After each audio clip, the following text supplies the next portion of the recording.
नाटकात नक्कीच काहीतरी वेगळं बघायला मिळेल अशी आपल्याला खात्री असते. गर्भ हे असंच एका वेगळ्या विषयावरचं नवीन हिंदी नाटक नुकतंच दाखल झालंय. पाहूया तर मग कसं आहे हे नवं नाटक.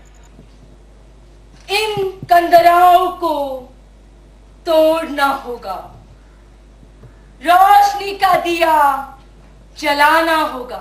अरे माणसा माणसा, कधी होशील माणूस तू. जलाना होगा. गर्भातून माणूस जन्माला आला खरा, पण नंतर तो माणुसकी जणू विसरूनच गेला. हे माणूस पण शोधण्याचा प्रयत्न केलाय गर्भ या नव्या हिंदी नाटकात. सांस्कृतिक चेतना का, सांस्कृतिक चेतना, सांस्कृतिक चेतना.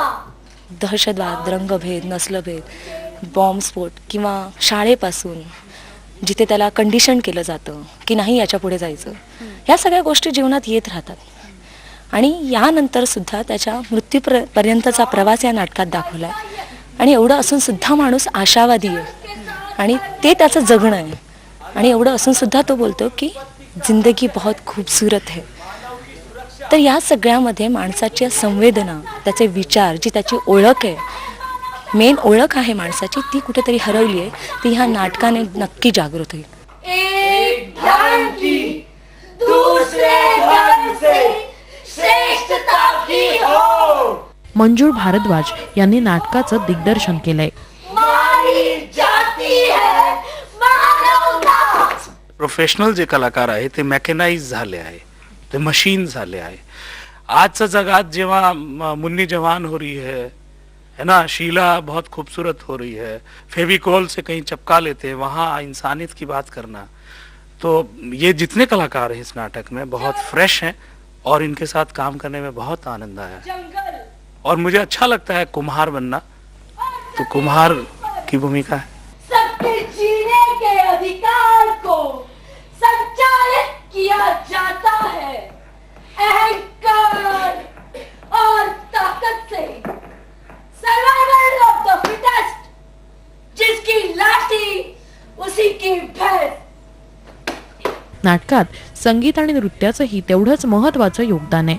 नाटकाला संगीत दिलंय नीला भागवत यांनी.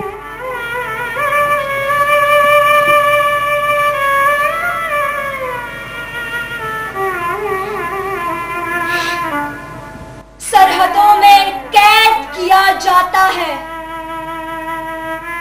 मानवता को. मेरी त्वचा का रंग मेरी तकदीर तय करता है. त्वचा काली तो मुझे सालों तक गुलाम बनाया जाता है. गुलाम, काली त्वचा वाले सारे गुलाम जानवर. मी छोट्या छोट्या सिनेमांना बरेच वेळा संगीत दिलं आहे आणि माझ्या सिनेमात पुष्कळसा साऊंड ट्रॅक आणि गाणी किंवा गाण्यातला संवाद असं असतं. ते मी केलेलं आहे बरंच, पण नाटकाला प्रथमच संगीत दिलं आणि मला नाटक आवडलं. मला असं वाटलं की सध्याच्या बऱ्याचशा ज्या समस्या आहेत, ज्याला आपण आपल्या जडणघडणीतल्या किंवा आपल्या सध्याचं जे सांस्कृतिक वातावरण आहे त्यातल्या समस्या म्हणू.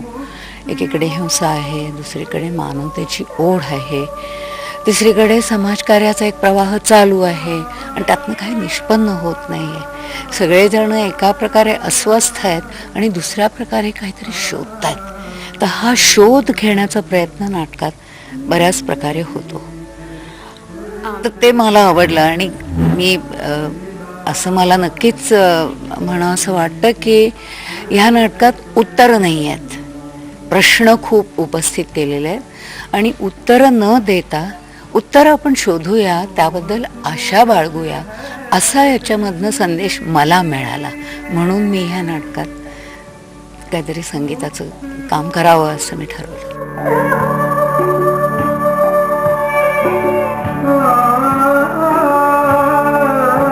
प्रायोगिक रंगभूमीवर गर्भचा हा अनोखा प्रयोग प्रेक्षक नक्कीच स्वीकारतील अशी आशा करूयात.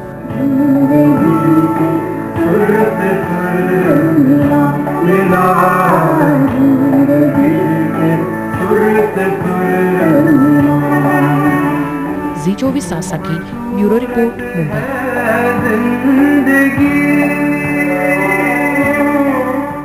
चला तर मंडळी, नाट्य दरबारात मी तुमची रजा घेते. पुन्हा भेटूया नाटकांच्या राज्यात. नमस्कार.